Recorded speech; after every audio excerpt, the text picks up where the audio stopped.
السلام علیکم ورحمۃ اللہ وبرکاتہ۔ سوال ہے کہ جمعے والے دن سورہ قاف کی تلاوت کرنا خطبے میں کیا رسول اللہ صلی اللہ علیہ وسلم سے ثابت ہے؟ جی بالکل ثابت ہے۔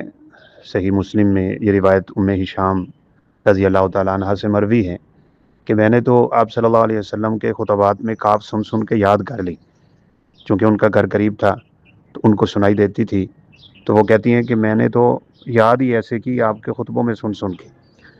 چونکہ رسول اللہ صلی اللہ علیہ وسلم بہت فصیح اللسان ہے اور عرب لوگ بھی ویسے عربی دان ہیں، تو انہیں صرف سورہ پڑھ لینا ہی کافی ہے، جبکہ ہمارے ہاں صرف پڑھنا کافی نہیں ہوگا جب تک کہ اس کا ترجمہ تشریح توضیح نہ کی جائے۔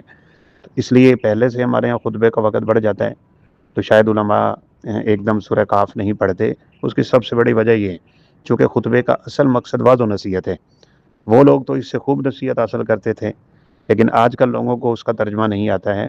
تو اگر کوئی سنت کو تازہ رکھے تو اچھی بات ہے، لیکن بہرحال اس کا مفہوم بھی ساتھ بیان ہونا چاہیے۔ واللہ اعلم۔ السلام علیکم ورحمۃ اللہ وبرکاتہ۔